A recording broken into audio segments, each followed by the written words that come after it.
When it comes to holiday shopping, there's a new report that's out from return services firms goTRG. 59% of retailers will actually offer returnless or keep-it policies for products whose return costs exceed their value. The company surveyed 500 executives at 21 major retailers. Joining us right now with more on the survey is Shamiss, the president and CEO of goTRG. And Sender, this seems like it's too good to be true for the consumer. You can buy something, decide you don't want it, and tell the company you want to send it back. They say, never mind, just keep it. Very true. Very true. Good morning. Good morning. Why would retailers do that? Retailers have a threshold for returns. So usually returns are very, very costly. And because retailers do not want to lose money on those returns, they definitely allow customers to keep certain items. Of course, there's a lot of criteria around that. And for the most part, retailers allow customers to keep returns that are not profitable for them to take back. So typically items under $20 or so. Of course, information about keep-it policies are kind of kept confidential, but for the most part, it's items under $20 for trusted consumers that have a habit of returning only items they need or find not usable and don't typically continuously return those items again and again. But I'm sure you've noticed with Amazon, with Walmart, that those retailers have kind of laxed their return policies and take back those return and allow customers to keep those returns on a regular basis. Typically items $20 or less. Yeah, Sender, I have been hearing that a lot of those companies like Amazon that had relaxed their return policies during the pandemic are now changing the policies to say, forget it. If it's less than $20 or if it's not going to be profitable for us, you can't return it unless you're going to pay for the returns yourself. So there's been a real shift towards charging customers to return items using parcel mail.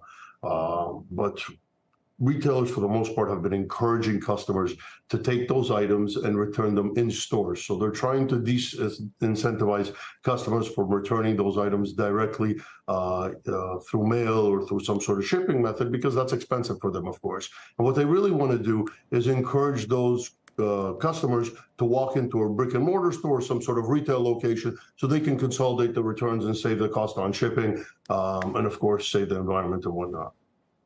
But the idea that you're talking about, this thing that you get to keep it if it's free, that doesn't apply to everybody, and it's not something that they're going to allow the general public to find out about, because that's a huge loss for them if that starts happening. You're saying this is just a way of keeping your very best customers that you know a lot about, who order a lot from you and rarely send things back?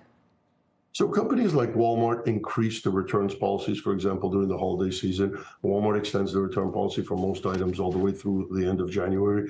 The concept is, of course, to find those best customers and treat them as best as possible. One of those incentives is saying, you know what, this item's simply not worth it for us to handle. If you return it, if it's under $20, shipping for it's going to be around $15, and by the time we recover anything, we'll be underwater. Returns are typically always a loss leader. So in this particular case, you're always going to have customers that are trusted, that have a certain purchasing pattern, that are allowed to keep those items. Of course, they're not going to release the entire algorithm and how it works and how they make the decision. And they always refine the algorithm to make sure that they're not being taken advantage of. They take fraud very seriously. Amazon, Walmart, many other companies.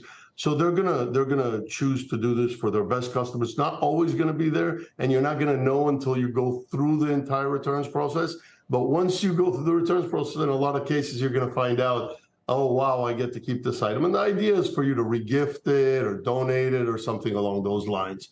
And of course, for the items they do want you to return, they want you to go straight into a store and return those items rather than shipping it back, so they can avoid those taxi shipping charges. It sounds to me like the takeaway from this story is just that the retailers' algorithms have gotten much, much better. They can figure out when to sell to who and when to take returns from who, and they're not going to be using these as loss leaders on anybody except for their very best customers.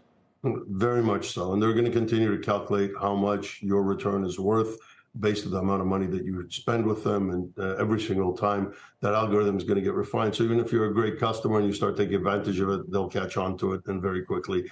And they'll figure out if you're a fraudster, too. I mean, that's interesting, just that their algorithms have gotten so much better.